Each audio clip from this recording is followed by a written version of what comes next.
Well, welcome everybody to the .NET meetup in Peterborough. Although it's virtual, so it could be anywhere in the country or anywhere in the world even. Thank you for everybody attending today. This evening we've got Abel, who will be demonstrating to us using his walkthrough approach about how to build an Android app using Xamarin.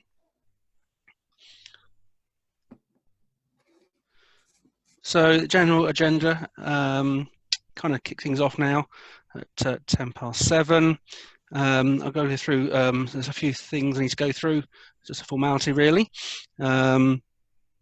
with the hope that I will be ready to rock and roll at 7:15. We'll take a break after about an hour and 20 minutes. We did some timings and rehearsals yesterday evening, so hopefully an hour and 20 minutes should give Abel enough time to get through everything he wanted to do.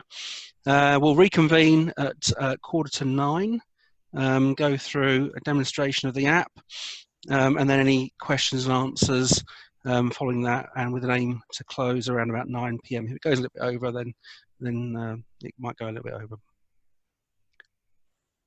Okay, so some of the rules for the meeting this evening. You've got each respect each other and their ideas. Please, if you could go on mute during the presentations. If you need to raise a question, by all means put it into the chat. I'm sure Abel might be able to spot it and perhaps answer it. If not, if you can wait until the end, that'd be fine. If you disagree with anything that's been said, please challenge politely at the end of the presentation.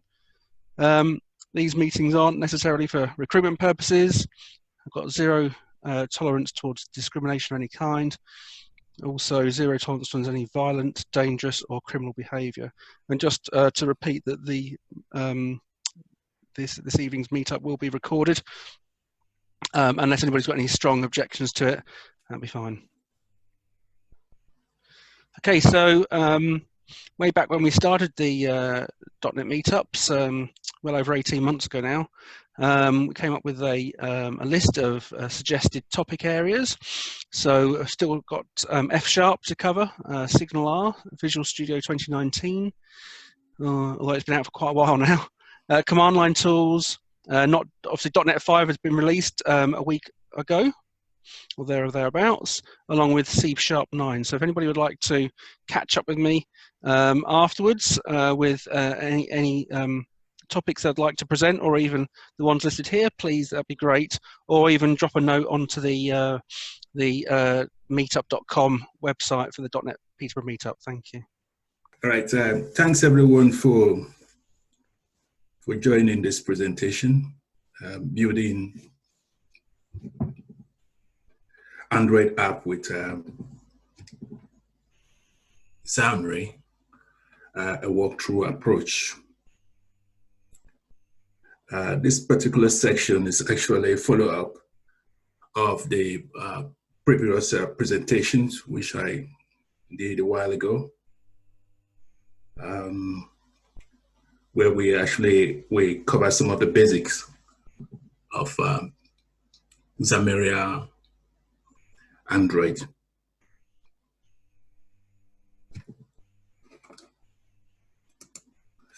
My name is Abel Agoreho. I'm a .NET developer at BGL.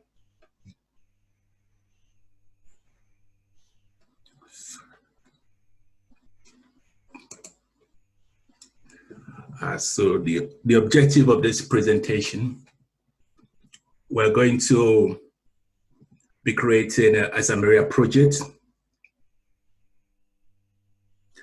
We're going to decompose the app into activities. We're going to build activity UIs, write code now for the activity behavior, and also we're going to deploy the app into an emulator so we can test it. Okay, now for those people that were actually, for the benefit of those that were not,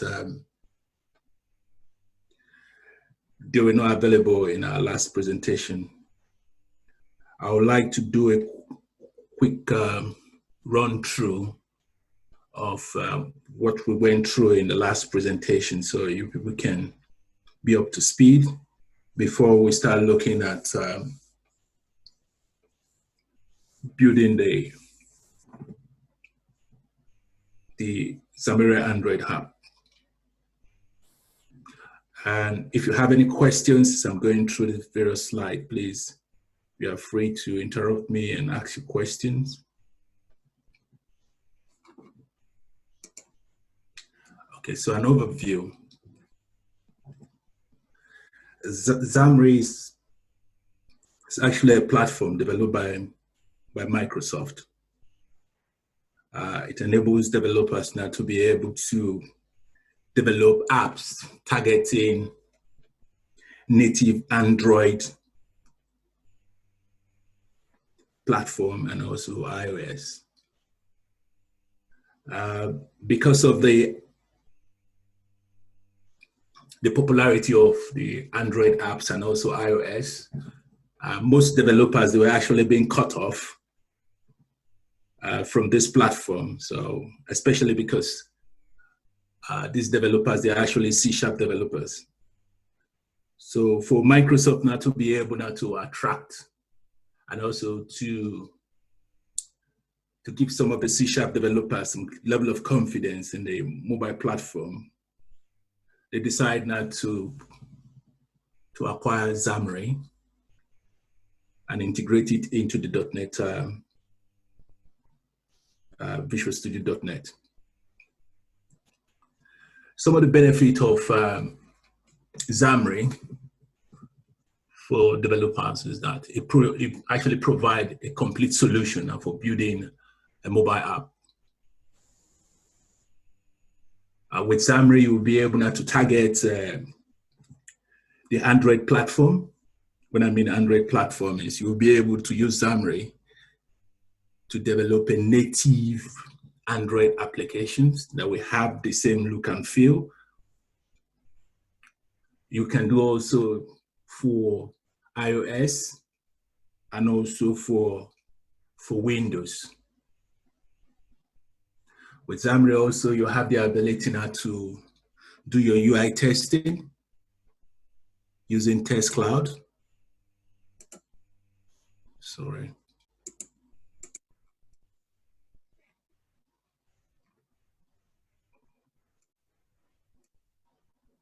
Yeah, you're using Test Cloud, and also Xamarin provide various different types of build tools that we can also use now to build and also deploy our apps. We can also distribute our apps into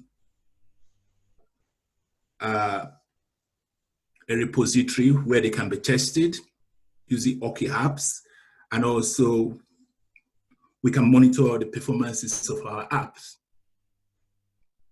even when they have been deployed now to various user devices.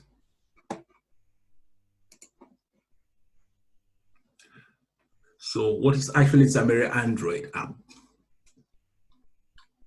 Xamarin Android apps, these are apps that are built using Xamarin tools and libraries.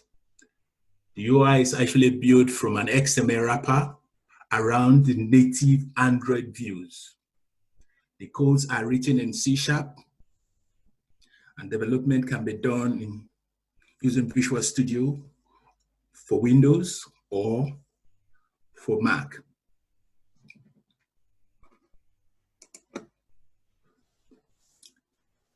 Libraries. Xamarin Android app utilizes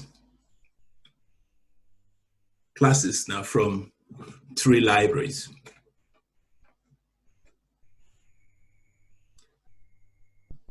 Xamarin provides C# wrapper around all Android Java libraries, also provide C# wrapper around all Android APIs, and also include the .NET version of Mono, but it's actually the subset of the Mono library that is included in the Xamarin platform. The subset libraries for Mono is is optimized for mobile devices.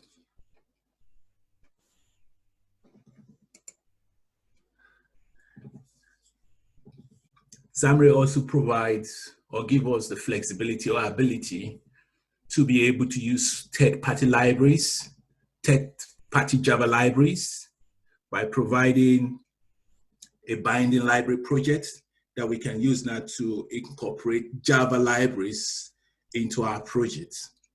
So if we want to target or if we want to develop app using Paper, app.js, or any other third-party libraries written in Java, yeah, it's possible to be able to do that with Xamarin Platform. So how is our Xamarin, or how is our app being developed in Xamarin being compiled? The code written in C#, they're actually being compiled into an MSI using just-in-time compilation, which actually create an optimized executable. So this just-in-time compilation, this MSI will require a runtime to be able to be executed. That's where Mono comes into play, and the various Android and Java libraries that is being referenced, they are all compiled using the Android runtime libraries. We're going to look at that later on.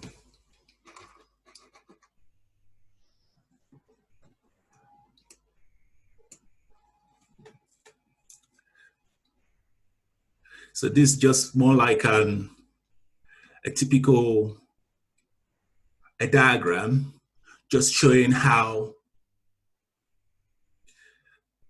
the various libraries, they are being run within an Android device. So code written in C#, they are actually being run using the Mono runtime. And code written in Java, the various C# wrapper, they are all run using the Android runtime. Both of these different runtime, they are being compiled, compressed into the deployment package, the APK, which is deployed into the end user devices. Android operating system is actually built on top of the Linux kernel. So once the APK is actually deployed, then this both runtime will be running side by side to be able now to execute.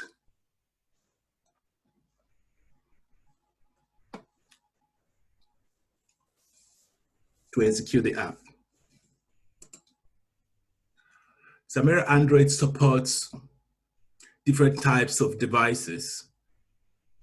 So with Xamarin Android, you'll be able now to build tablet apps for tablets, be able to build for Android Wears, you'll be able to build for phones, you'll be able to build for TV, and any other custom devices. So whatever we can do in the normal Xamarin Android Studio, we can also do them using the Xamarin, Xamarin for Visual Studio. Development IDE.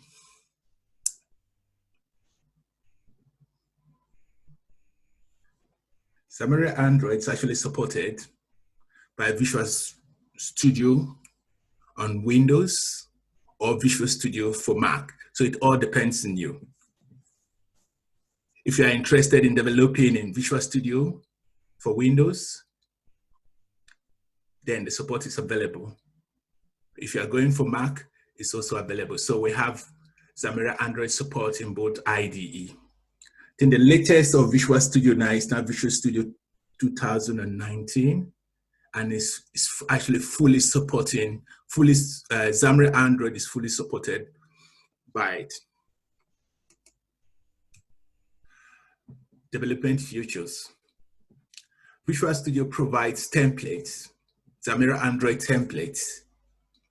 So it makes life much more easier if you're actually developing using Visual Studio, because you have a template that will give you the various structure of where to put some of your codes and other assets.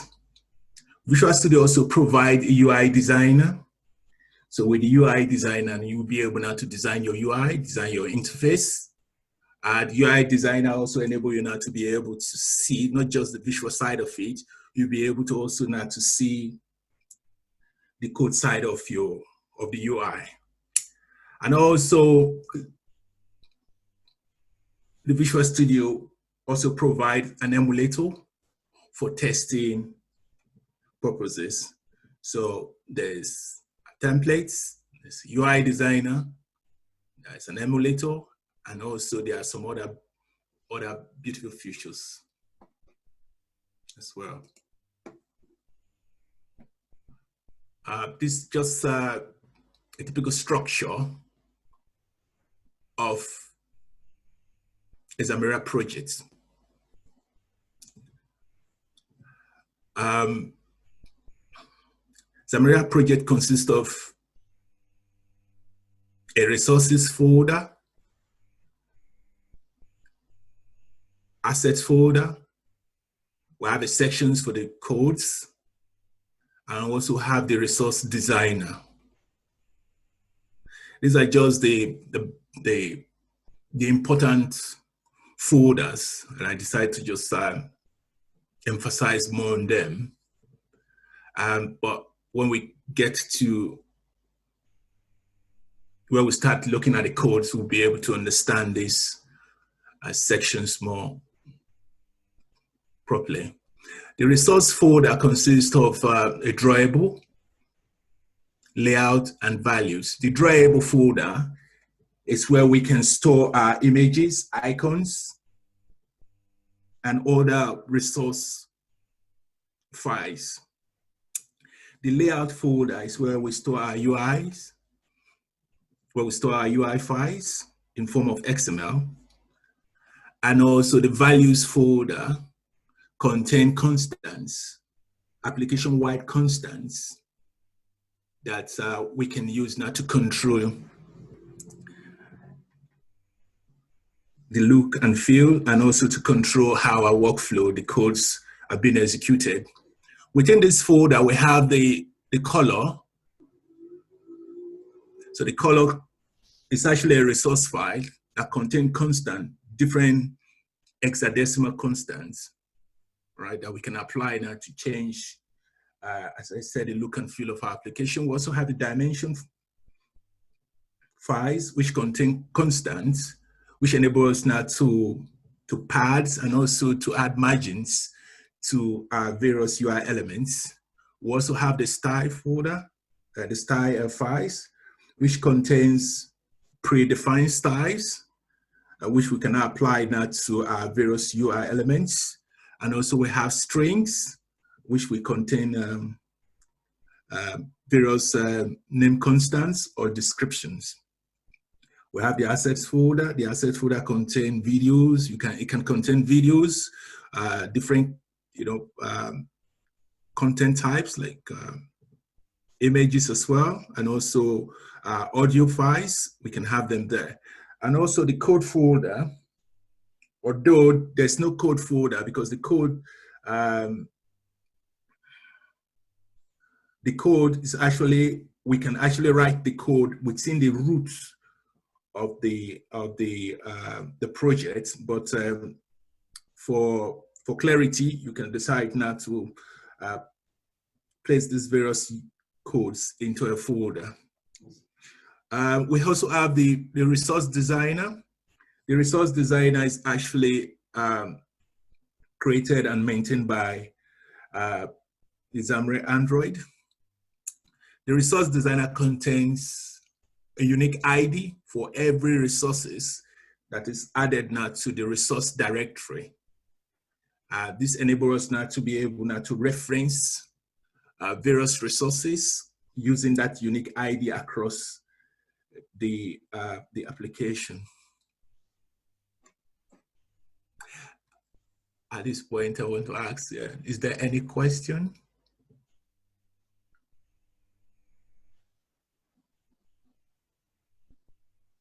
Okay, continue. Activity. Activity is the basic building block for an Android application. Activity groups UIs and codes together so that our user can interact now with our apps. Activity defines a single user task. So for those of us that have Android apps, the UI that you tend to interact with, they are all called activity. So the buttons, the cards, the images, the toolbars, everything you are seeing within your Android app is called activity. So it's synonymous to, like, if you work with window applications before now, desktop window applications, it's just more like a window application. It's the UI, but they decide to call it activity. Within Xamarin Android, within Android, it's called activity. So just to simplify it, it's the same as Windows, right? So an activity is actually made up of two parts. We have the UI and also the code section of it. So the UI is the part which we can look and feel, while the codes actually controls the behavior of the activity.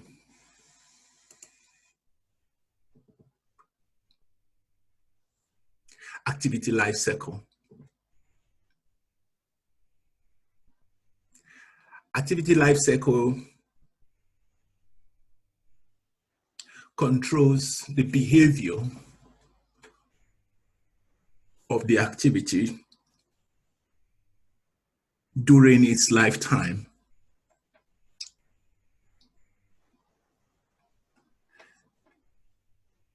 Activity lifecycle is made up of, activity lifecycle has 7 methods. Again, if you will agree with me, if you have actually worked on window forms before or a web form application, you will agree with me that those form of applications, they have lifetime.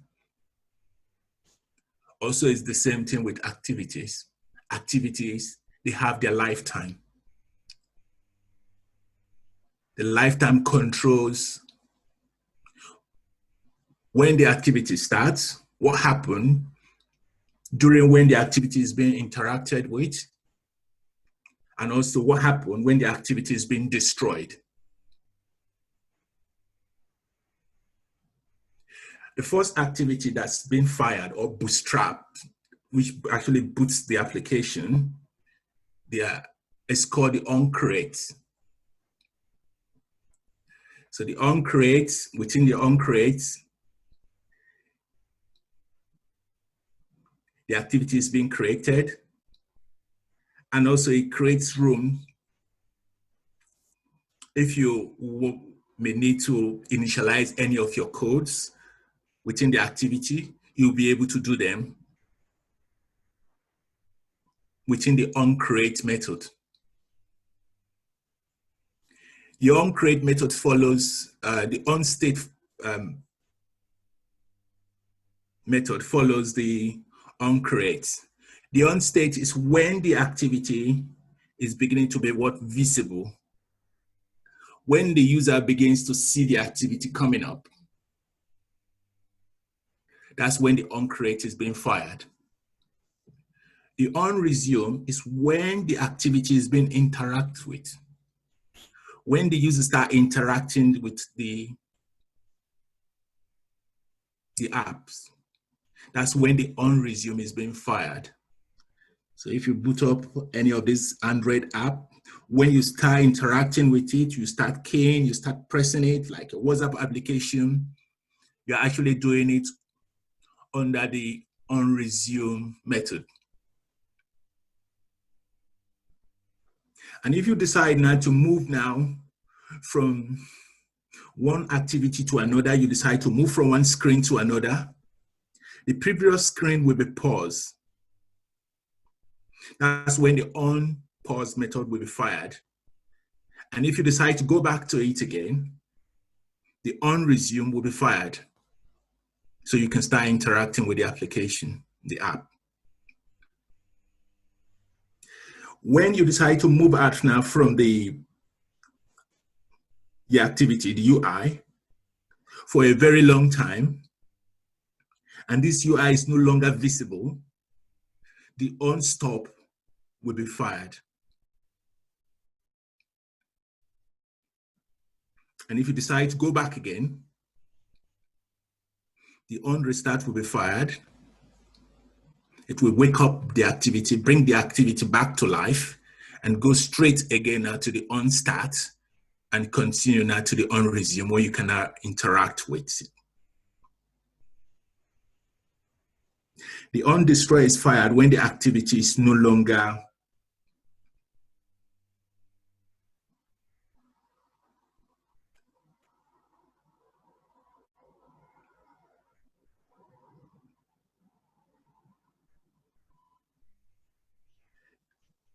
the on destroy is fired when you decide now, or when the user decide now to exit the application, or when the Android runtime decide to kill the application. That's when the on destroyed is fired. It's more like our constructor, our deconstructor. So you can place in any of these cleanup codes within the on destroyed. Suppose you're actually referencing an external API, or you are actually running some services that can still be running when the activity is being destroyed. You can place those code on the on destroyed method. Is there any question, please?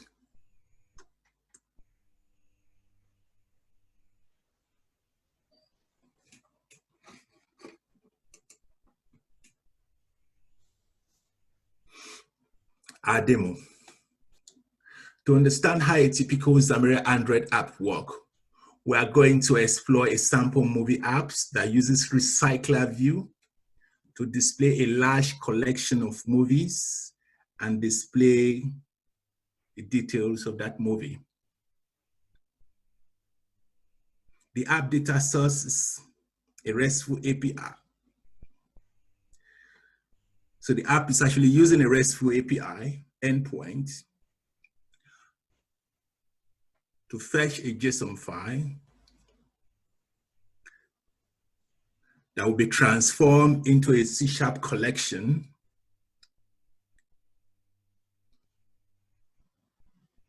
and passed into our apps, which will now display the various movie lists. We're going to see how the process works when we dive into the code. The app also uses Google Material Design to style the look and feel. So Google provides some design guidelines that will enable us now to have a consistent and a unique look and feel if we decide to follow the Google Material Design. An example of Google Material Design is if you have a WhatsApp app, the WhatsApp app is using Google Material Design. If you have these CNN app is also using Google Material Designs. You can see they have different colors with high contrasts. Those are actually Google Material Designs. The app consists of 3 activities. So this movie app is going to consist of 3 activities: the splash, the list, and also the details activity.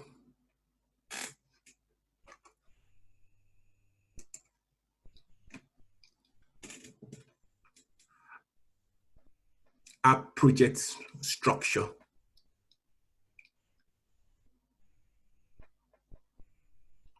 Apart from Xamarin,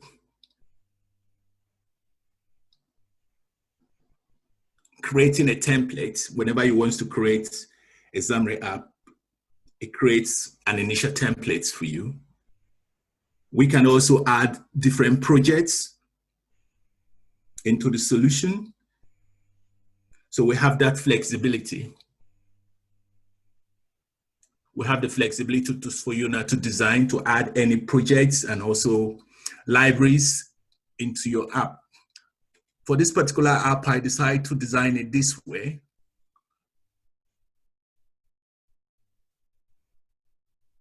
The actual Xamarin app, I decided to call it Hub, and added 2 additional projects to it. One is called Common. The common contain constants, and also HTTP5 helper. So the HTTP5 is actually a wrapper to our HTTP clients that will be used now to connect now to the RESTful API. HTTP args is actually an HTTP argument that will be used also now to bind the HTTP response and also to respond now to any events that will be fired by the HTTP 5. We'll also look into details how these various classes, how they work. And the final one, we have the model. The model is also a project that contains the movie class and also a list of movie. So the movie class is just a normal class, contain various properties about the movie. And the list of movie class is a class that actually structure the response that will be coming from the API. So it contains a list of movies and also some more additional properties. Within our hub, we have the activities and also the adapter. Within the activity, as I've been saying all along, activity consists of both the UI and also the code section. So our splash screen, the list, and also the detail activity, they all have code and also related UI. We'll look at them in more details later on. So we're going to start from our splash screen.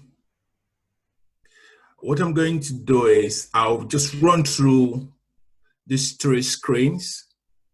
We'll look into what make up each screen's UI, and the codes we're also going to look at, but we have a more understanding of it when I'll move into the code section. So the first activity we're going to create is going to be the splash screen. The splash screen is going to be our main launcher. So for every Android apps, there must be an entry point. So the entry point for our app, the movie app, is going to be the splash screen. So the splash screen is our main launcher. Once the application is being kicked off, the first screen that will come up is the splash screen. It's going to co-boot the application, because that's going to be the first time that the app is going to be running. So it's going to co-boot it. It takes some time, but it will boot it up. And if there's any initialization that needs to be done, we can do it here. And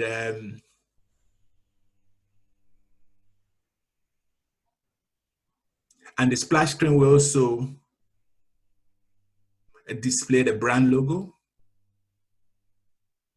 So I'm using the splash screen now to just display a logo. It can also be used now to display progress of the underlying process, or if there's any background process running, can also be used for it. And once the underlying process is done, the splash screen now will kick off another activity. In this particular app, or in this scenario, is going to kick off the list activity. And the splash screen now will be moved out from the memory. So I believe you people may have seen this a lot. Now you bring up any application, any apps, you always sometimes see a splash screen that will just come up for a little while, then just vanish again. Then the main app screen will not come up. So we're going to also be looking at that later on. We have the list view, or called list activity.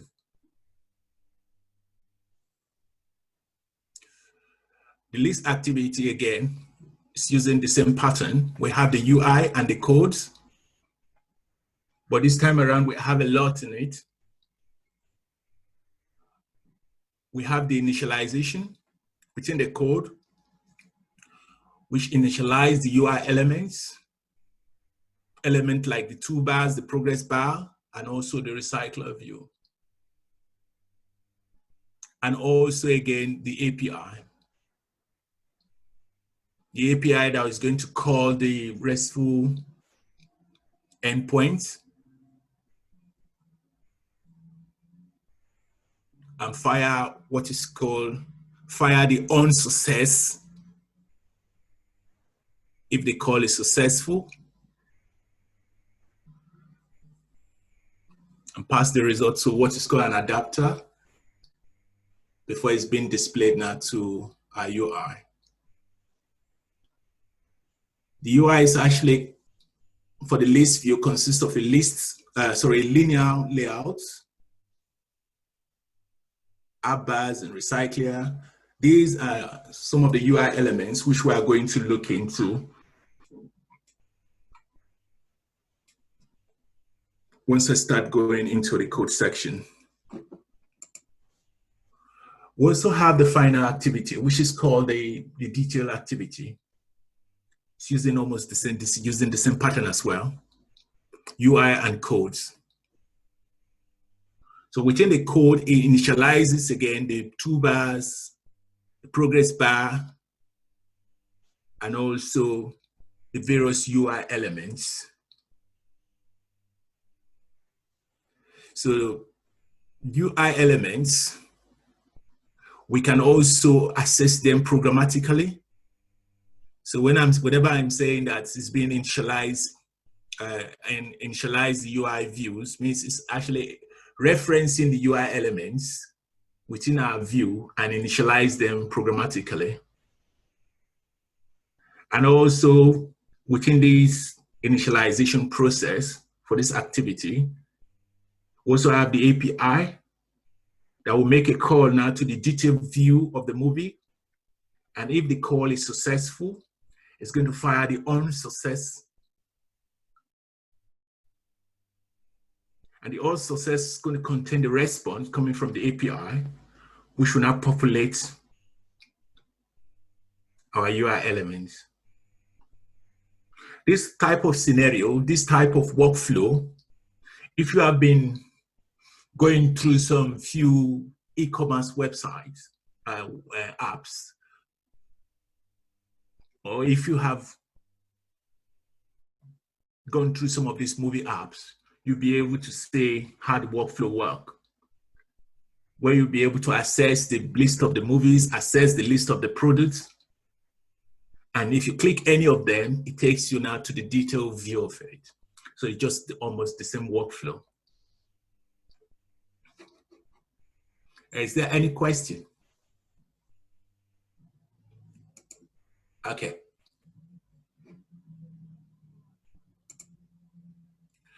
Okay, so that's the end of the presentation. So what I'm going to do now is I will go into the Visual Studio 2019, and we'll be able now to see the various activities. We'll be able to see the structure of the app. I'm going to walk you people through the UI and also the codes. I've pre-written the codes and also designed the UI because of time. So I'll just walk you people through the various sections. And if you have any questions, as I said, please do ask your questions as I'm going through this process. So before I do that, I would like to just run the application, run the app. I'm not sure if it's going to crash this section.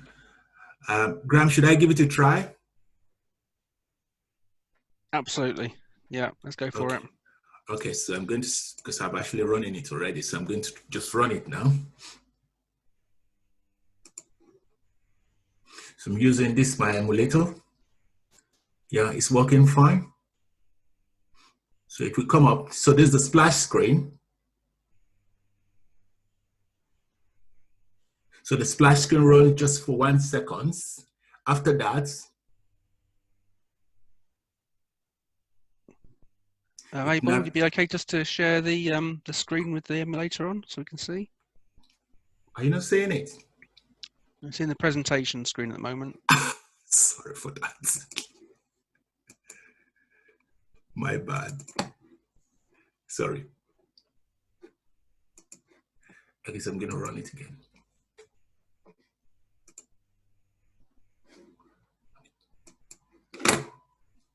So this is my emulator.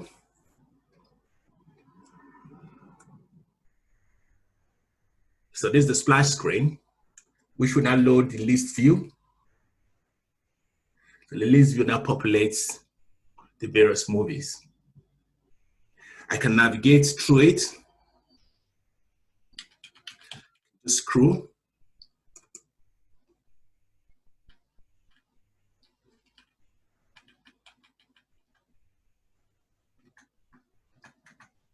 And if I click any of them, I'll be able to view the details of this movie. So if I click this, so it's giving me the detail of the movie. So this is all about the app. So at this point in time, we're going to start looking at the various activities that make up this app.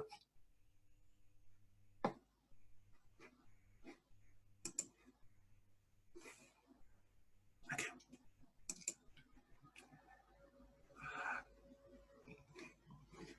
So from the presentation, we're able to see the project structure, that the project consists of 3 projects: the hub, the common, and also the model projects. So the hub is actually the app, which is the Xamarin app, which consists of the resource, the codes, the assets folder, and within the resources, we have the drawable, the layouts, the values, and also the resource designer. We also have other various folders. As I said earlier on, Abel, can you share the Visual Studio screen, please? We're still seeing the emulator here. Thank you. Oh, sorry. I have to learn how to do this then. Okay, so, yeah, so as I was saying, from one of the presentation or one of the slides, I displayed, I was able to show the structure of the project. So the project consists of, the app consists of 3 projects. One of them is the hub, the other one is the common, and also we have the model. So the hub is actually the Xamarin project, Xamarin Android project. While the other 2, the common and also the model, they are just supporting projects, right? So whatever that is in the common and also the model, they have been referenced into the hub projects. So if you look at it, we have the common here and also the model. They have been actual referenced, and they are just helpers. Okay. So the Xamarin provides the templates for this particular project. So Xamarin will always provide the resource folder, the resource designer, and the assets folder. And it's now left for us now to be able now to start, adding different resources and adding codes and building our apps. Now within the resource folder, as I said earlier on, we have the drawable. So within the drawable, you'll be able to bring in any image files and other resource. Most of this other resource like the resource name is also called drawable. So if you want to bring in different shapes, you'll be able to bring them into this drawable folder. The layout folder is where we store our UI elements. So every of our UI elements, the various screens that we're going to be working with, they will be stored within the layout folder. These MIP maps, they're actually for, if we are actually targeting high density devices or low density devices, we can decide to add additional resource into this place, into this folder. So during runtime, the app will be able to decide which resources now to reference based on the density of the device. We also have the values folder. The values folder, as I said, contain constants. And within this within this folder, we have different files. We have the color, the strings, the style, and we can also bring in other files like dimensions and we can also bring in styles that target different versions of the Android operating system. They can be stored within this value folder. The color folder contains constants in form of hexadecimal. So each and every one of these colors, they actually make up the look and feel of our application. They are part of the material designs. As I said earlier on, material design was actually developed by Google to give us a consistent look of our applications. The string file contains constants. They're just constants, resource constants. So instead of hard coding these various elements within our application, instead of hard coding them, we can just store them in form of this string constant and reference the name of the string.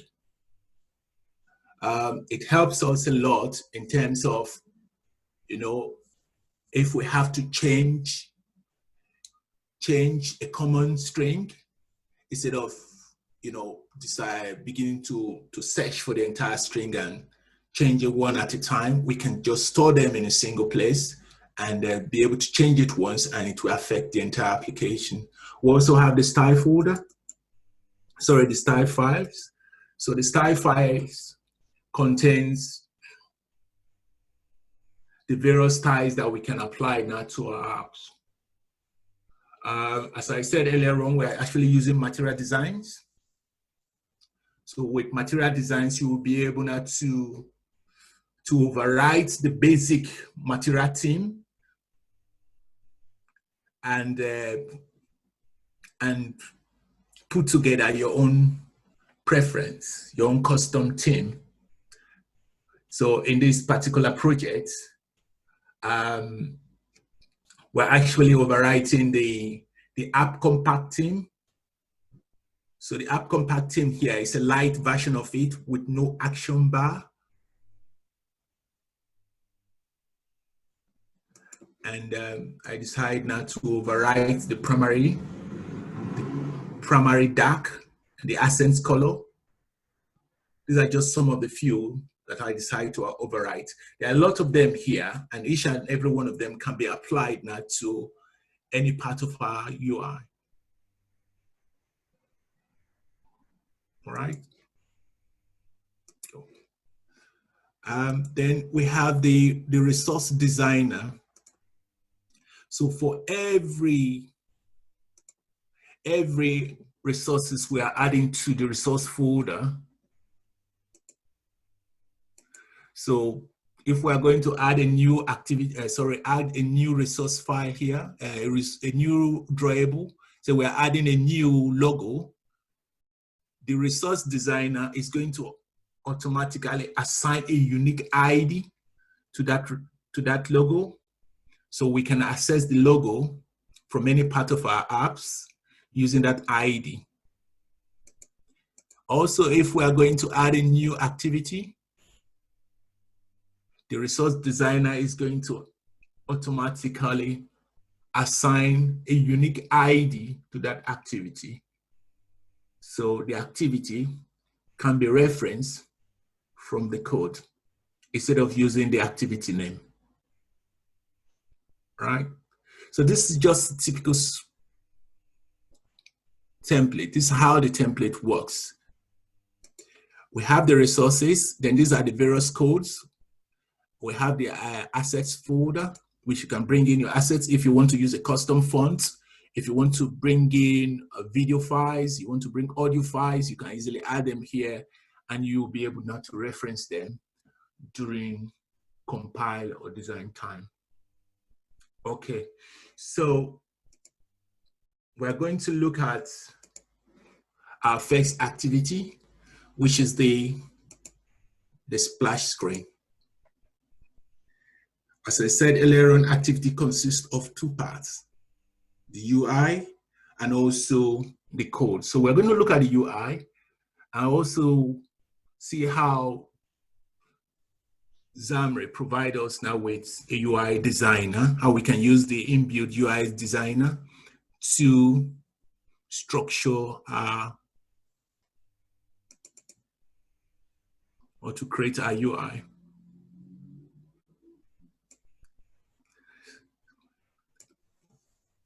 Okay, so the UI, this is actually a UI designer, right? We can view the activity in the raw form, or we can also view it the way that it's going to be rendered during runtime. The plan of this activity, which is actually the splash screen, is to display a logo at the middle of the screen just for 1 second before loading the list view activity. This activity is actually made up of, it consists of the relative layout and also the image view.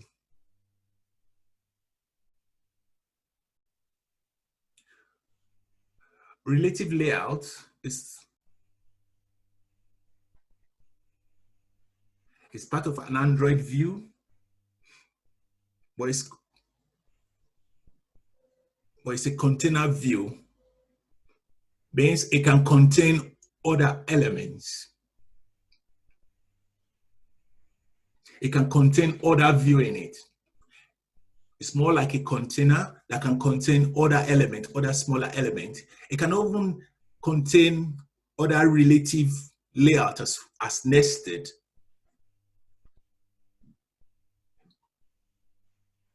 So in Android, or in Xamarin Android, the UI is actually composed of a container element, and within the container element, you have other elements within it. So for the relative layout,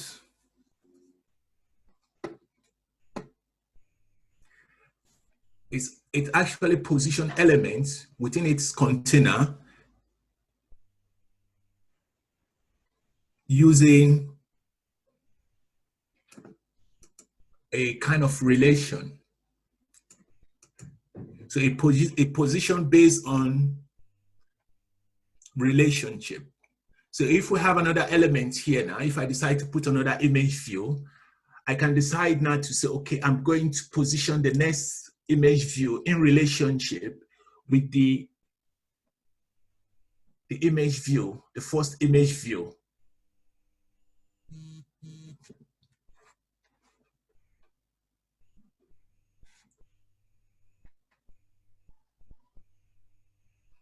So that is how it is.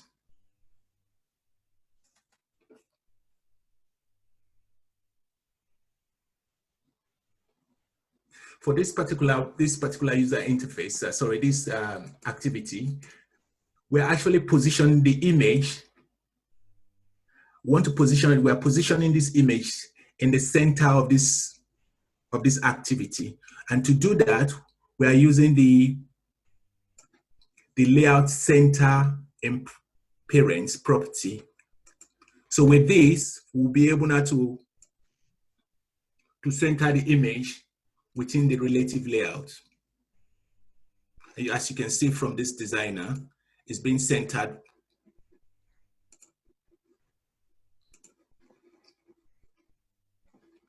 It's being centered within the activity. So if I want to position this element at the bottom, what I would do is I'm going to change the property to say position it at the bottom of the parent. So it's going to come here. If I want to do it at the top, that's how it's going to do it. That's how it's going to move. So this is how you build a user interface. So you can do it from the designer, or you can do it, so you can do it directly by just dragging, because we have the toolbars here. So we have something like the toolbar. Oh, sorry, I have to enter my credentials. I don't want to do that. You can either drag and drop it, or you can build it directly now from, you can build it from the raw XML. But I decide not to choose to go through this part to build it directly now from the raw XML. That's how I've been trained to do it. Okay, so this is the UI aspect of the splash screen. So let's look at the code aspect of the splash screen.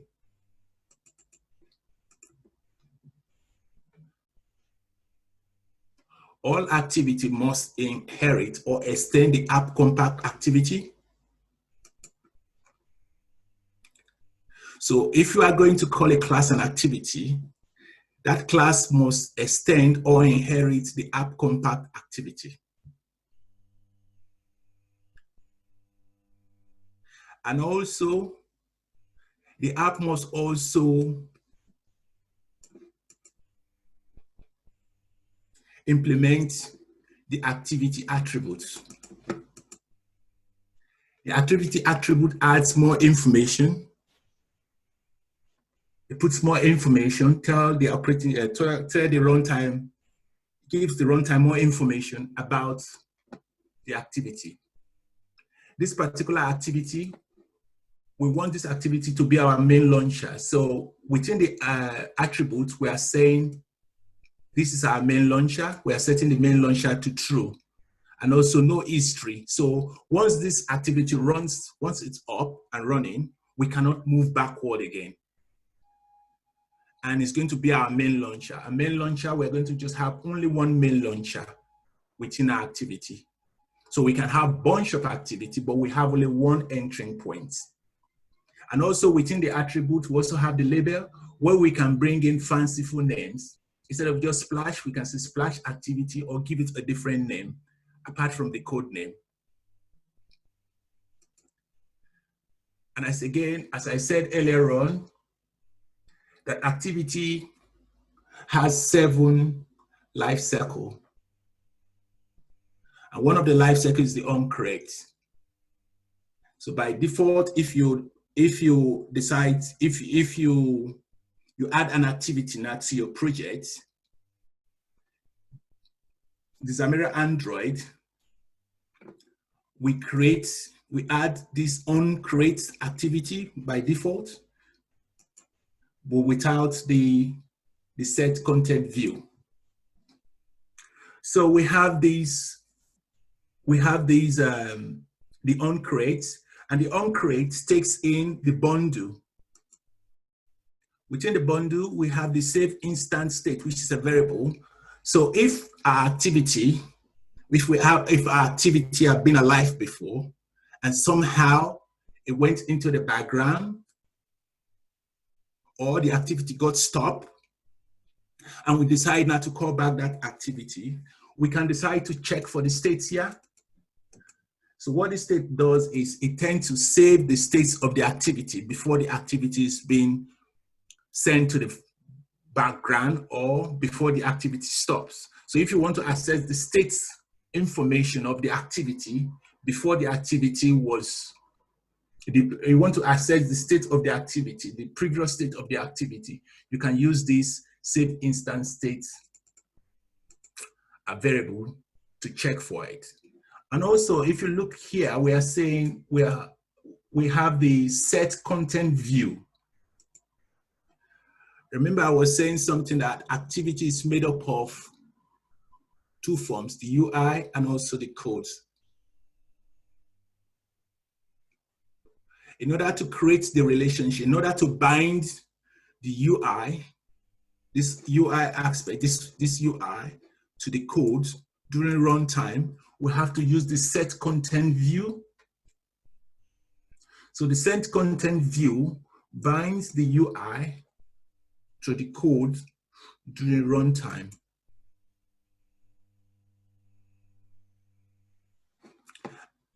And again, if you look at here in the resource designer, for every resources that is added now to the resource folder, there is actually a unique ID being assigned to it.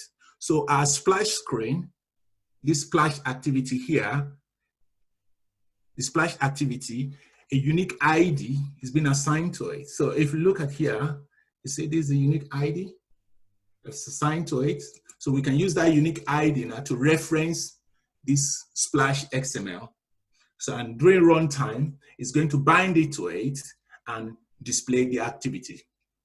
Okay, our code here also we're using the handler, which is unique. This handler is actually, it's a native code. So it's not a C# code. It's an Android code. So we're using this handler to delay the execution for 1 second before the list activity is being fired. So this particular code here is using the intent class. So what the intent class does is it enables an activity to move to another activity. So if I want to move from one activity, if I want to move from one screen to another, I can use the intent class to do that. So the intent class help now to do that. And the intent class can take in additional parameters. So we can pass in additional parameters, any parameters we want to pass in that we want to access in the next activity, we can pass it through this intent.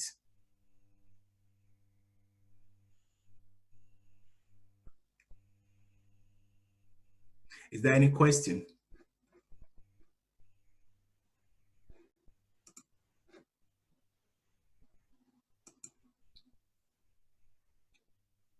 So I've actually run it, but if there's no question, I'm going to move now to the next activity. I will not run it. I'll just move to the next activity because since I'm running out of time now, I'll move to the next activity so we can look at the list activity.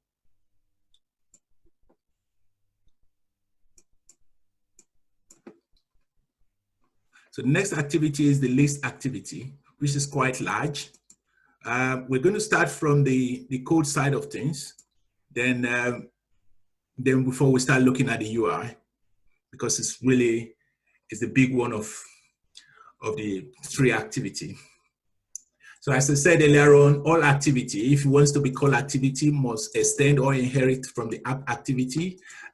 This activity is not our launch activity, so we are not using we're not actually setting the main launch property here.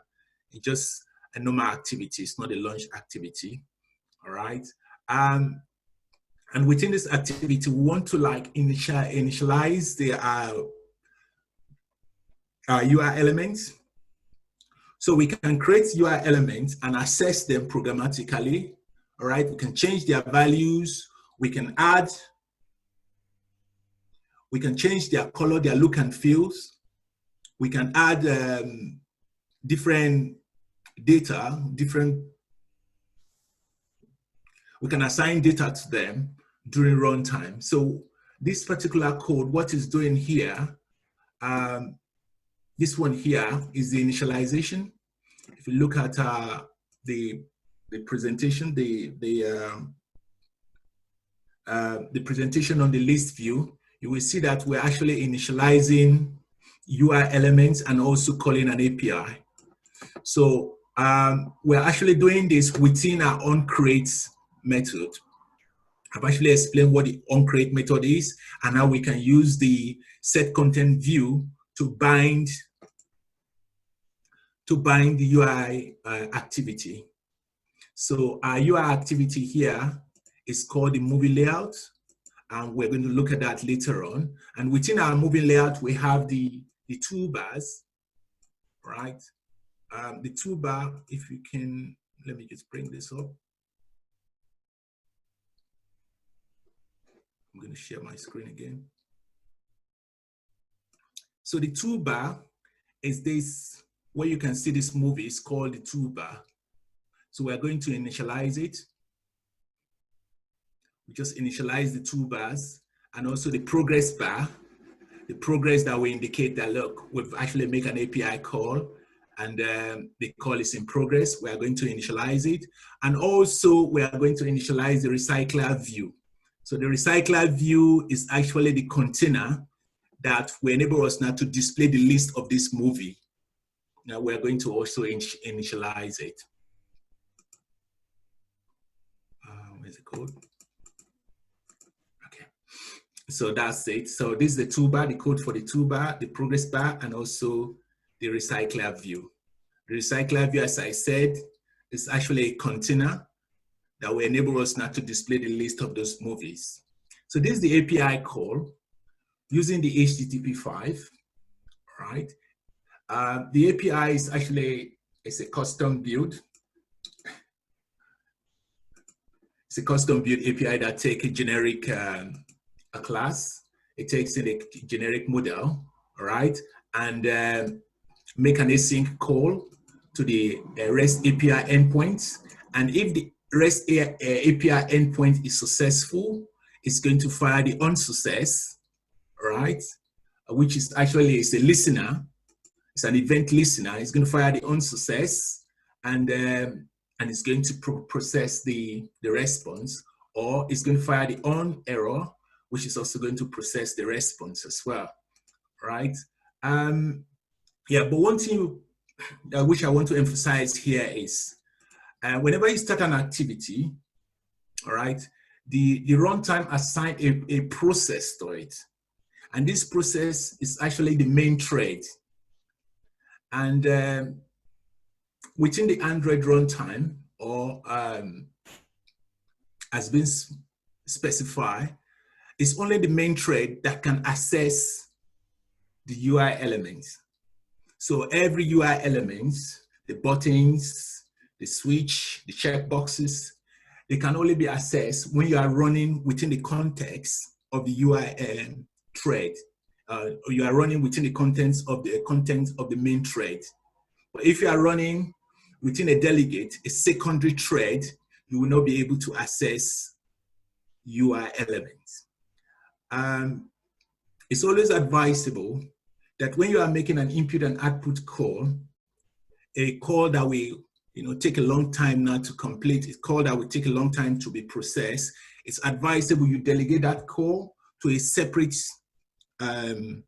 thread, a separate process, and free the main thread, so the main thread now can continue now to run the application. So the user will not be able now to say, oh, the application is now frozen, or the application is no longer responding because the main UI thread is being shared somewhere.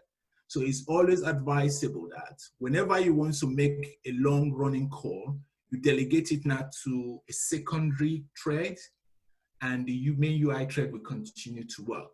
Now, in this scenario, you can see that we're actually calling the get async to go and fetch the movie list. The get async is actually using the task and await. So it's an async method. It's been delegated now to use a secondary thread from the main thread. So it's not using the UI thread, but it's using a separate thread. So once it's actually successful, once the call is successful, you can see here, once the call is successful, it's going to come back again now to push the process into the unsuccess method here, events. But it's actually not running within the main thread. So it cannot access the UI element. The recycler view is actually a UI element. The progress bar here is actually a UI element. So for us now to be able to access the UI thread, to be able to access this element, we have to run this code within the UI thread. To do that, we have to use the run on UI thread. This is actually a native method. So it's not C#, it's coming from it's coming from Android. So it's a native method. So with this method, we'll be able now to run, we'll be able now to access the UI element. We'll be able to access the recycler, which will be displaying a list of our movies, and also the progress bar. We can stop the progress bar because we have a list of movies already. All right? Is there any question? Okay.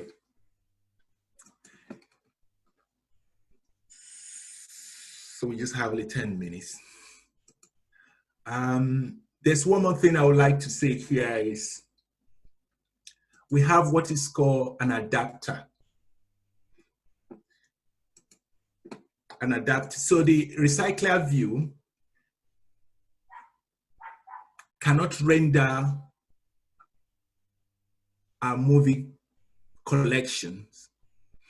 We need another class that will be able to take in the list of movies that will be coming from our API, map it into our UI elements, and pass it now to our recycler view.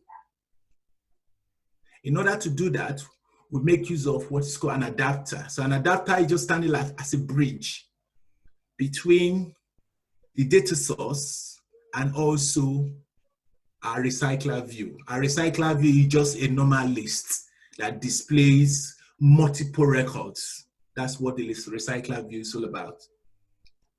So the list of movies that will be coming in will first of all go into our adapter. Our adapter will convert it into a format that we can now pass in to our recycler view. So it can be displayed in the format which we can see and understand. All right. The recycler view has two methods. One of them is called the onCreate and also the onBind. Because of time, I will just explain it. I will not want to go into details. But this code is going to be available in GitHub. So if you want to exploit it more, you are free to download it. At the end of the presentation, I'm going to provide the links to it. So we have two important methods here. One of them is the onCreate view holder, and the other one is the onBind view holder.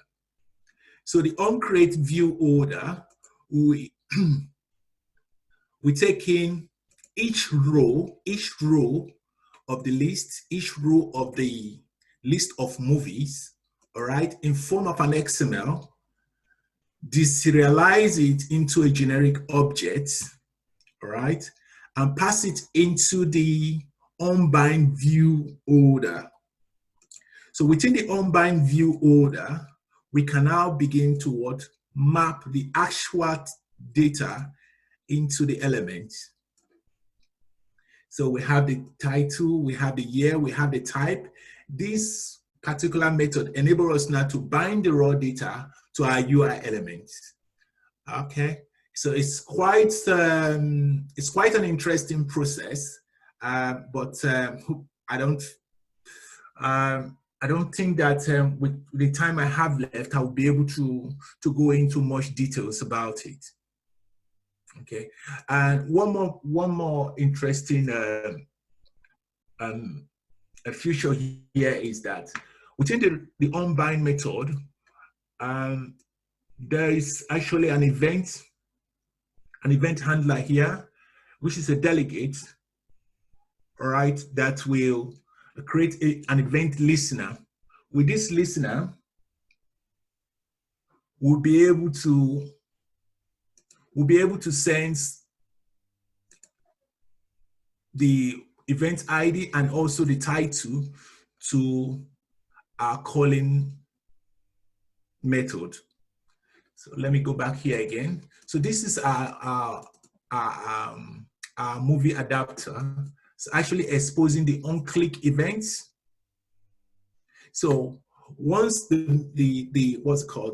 movie is being displayed within our recycler, and you decide to click any of it, it triggers an event. That event is actually the on-click event, which will be fired. And we can extract the UI and also the title from it. And with the help of the intent, we can now move into our details activity. So the workflow is our API is going to make a call to our RESTful endpoint. And if it's successful, it fires an unsuccess event. The event will populate our movie adapter, which is going to format the response into a format whereby it can be displayed by our recycler view. Our recycler view is just another container that display list of items, display list of a display collection of movies.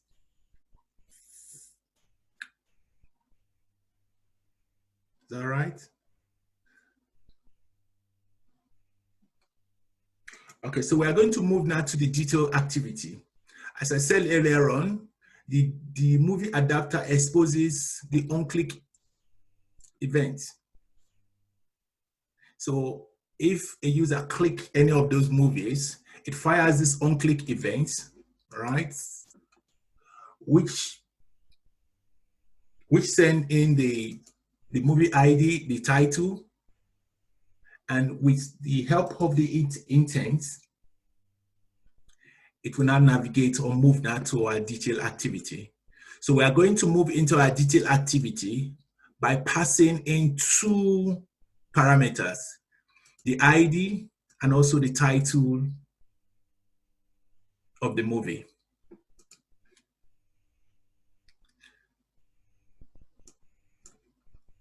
So we'll move into our detail activity.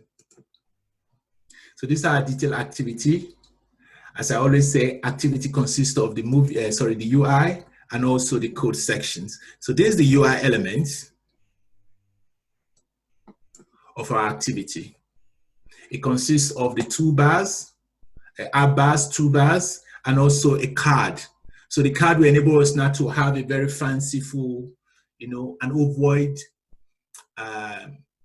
shape, an ovoid shape designs. With card, you can, you'll be able now to add any radius and elevations to your design. So card is just another way of, having a sleek, beautiful design. It is now for us now to be able to have a very beautiful, sleek designs. And within the card, you can add additional elements. So we're adding the text view, we're adding the directors, and we're adding these various elements into our activity. All right, so this is actually the UI, and this is the detail, this is the code side of it. So the code side of it, actually, it contains the various UI, a reference to the various UI elements, which they are actually top level variables, and also the onCreate method. Within the onCreate method, we have to bind it to the UI using the set content view and call the initialization method. Within the initialization, again, because I want to display the toolbar, I've actually explained and show what the toolbar is all about. So I'm going to do initialization of the toolbar. Once the API make a call now to the detail movie API endpoints, I want to kick off the progress bar that will indicate that, look, there's a background process in progress. The title, the release date, the director, the plot, and the poster. We want to be able now to feed in data into these various variables. So in order to do that, we have to initialize them with their various UI elements ID. So for the title, we have the title here, this title here. We can reference them here. We can reference them programmatically by using the find by ID. As I said earlier on, every single UI element that is added now to the resource folder is assigned a unique ID. So for the title, there's a unique ID. Director, every single one have a unique ID. So this particular code is just actually creating what is called a late binding. So it's creating a proper reference now to these various UI elements. This is the API call. The API call is going to take in the the movie ID. So we are passing the moving ID. Remember, from the list activity here, we are passing the movie ID and also the title as a parameter to the detail activity. So this is the detail activity. We can extract these parameters by using the intent. So intent.getStringExtract will be able to extract those parameters. Any parameter you are passing using intent, you can extract them using the getStringExtract parameter. It depends on the type. So if you are passing in an integer, you should be able to use getInteger or getInExtract parameters. If you are passing a complex object, you should be able to also be able to access it. So this particular line, all right, will make a call now to the RESTful API endpoint to get the detailed information about the movie. It will do that and fire the on success if the call is successful, and also fire the on error if there's an error in it. So if the call is successful, it will return back now to, sorry, it's going to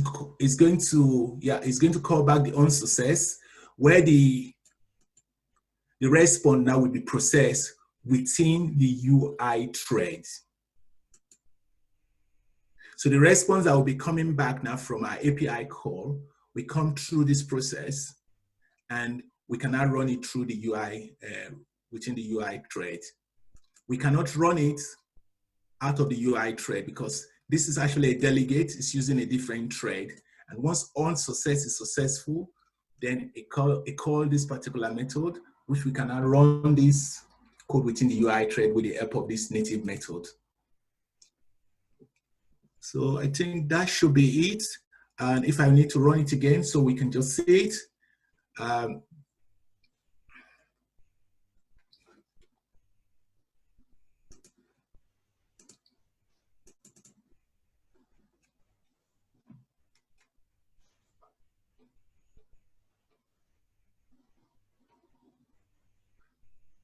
So it's just building, and after that, it's going to,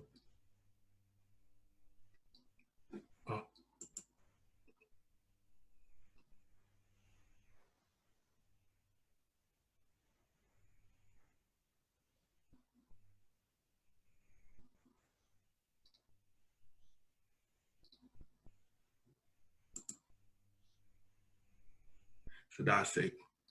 You can see the workflow from the splash screen to the list view, and also now to the detail view.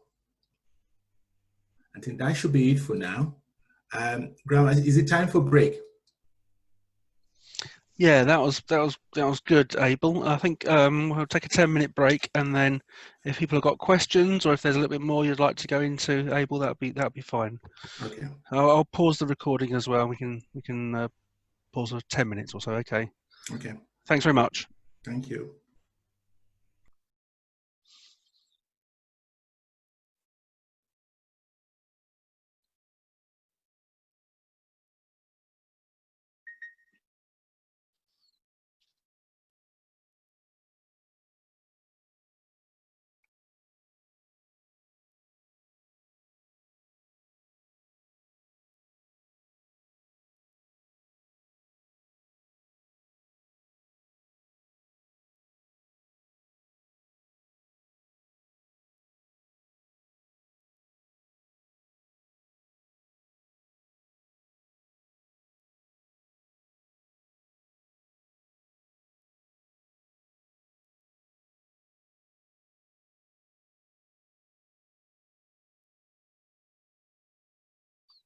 I think you're muted, Abel, at the moment.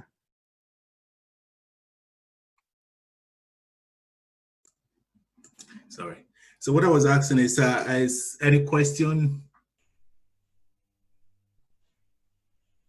Any question on the codes, question on the UI, the slide, anything that you want to ask at this point in time, so we can just go through it before we just look at how we can deploy our application into, just deploy it into, build our application into an APK. And that APK now can be deployed. It's a very short process. That APK can be deployed now to. So there's a question from Bob, Abel. Okay. He says, what did you find the hardest thing as you was learning how to do all this?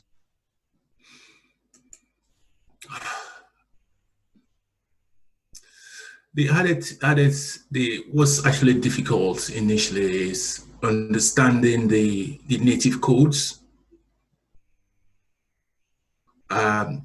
Because within the C#, writing in C# is quite simple, but start understanding some of the native APIs from Zamira Android, I think is the difficult part of it. But once you get used to it, and it becomes a little bit interesting, because you'll be able to immediately begin to appreciate what you are doing. And once you start appreciating it, start seeing the app you're developing, and that gives you the motivations now to want to do more. It's quite look a little bit because from a C# perspective, we don't really do much coding. It's in this particular scenario, we have to start creating this. This is an XML file. I don't know if you can see my screen. Can you see my screen, Graham? Yeah, we can see your screen. Yeah. This is an XML file. So, for you not to be able to understand, be able to understand each and every one of these various elements, the structure of these elements, and be able to put them together to form an app is quite a difficult process.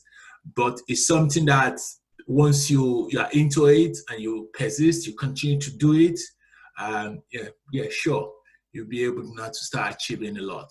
As I said, the most difficult part of this whole process is understanding the native APIs. All right. Okay, Bob? Quentin's asked a question here. So how much time did you take to code all this? And in comparison, how much time would you take to code a finished app like Airbnb without designing it?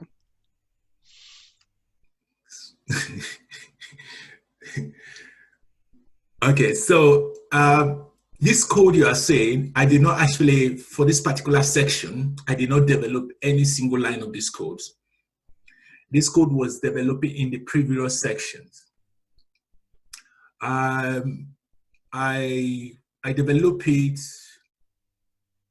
I think it took me up to like 2 to 3 days, not consistently, but doing it, within the evenings, just like 1-2 hours, then I would just go ahead and just do it. It's not as difficult as it looks, because I'm used to it now. And I believe that once you get used to it, you'll be able to see it's not that as difficult as it looks, because I believe it may be the first time people have been exposed now to things like this. You'll be, look at the resource files, and we have to be able now to understand, develop these activities. These various names, various terminology I've been using. It tends to a little bit frightening, but it's not as difficult, I would say, as difficult as it looks. Yeah, so it took me like 2 to 3 days to be able to get this whole stuff done. Right. You're saying that how long will it take me now to be able now to develop an Airbnb without designing it? Do I get that question right, Graham? Yeah, that's right. So how much time would it take you to code a finished app like Airbnb? Okay, so when you're saying the Airbnb, are you saying the app, the Airbnb app? Sure. It depends on the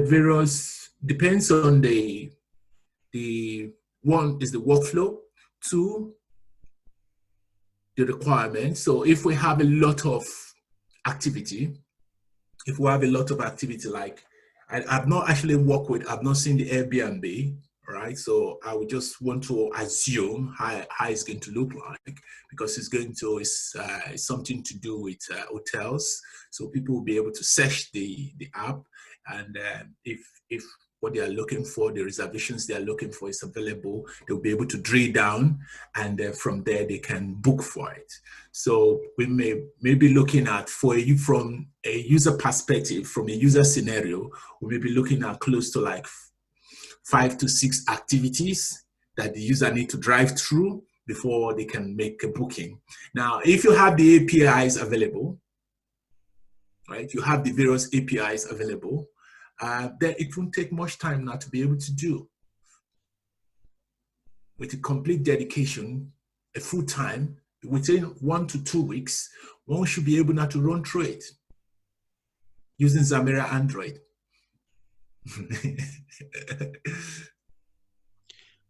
I have a question, Abel. How difficult or different from this Android Xamarin app would be an iOS Xamarin app to run on a Mac or a iPad Yeah, or iPhone or something?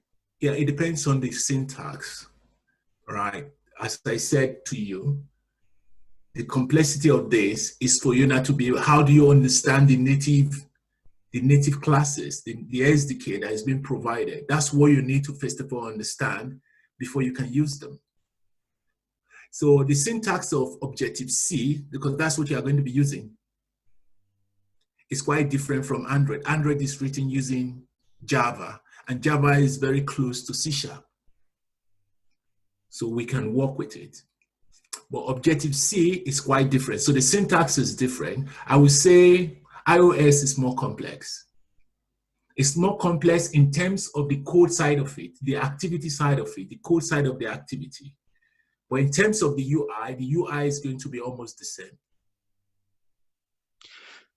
Okay, so thanks very much, Abel. I'll clap. You can hear that? Yeah, I can hear. That was a really, really good presentation, really interesting. If you'd be so kind as to perhaps just let us have your GitHub repository address so that you can make the code available.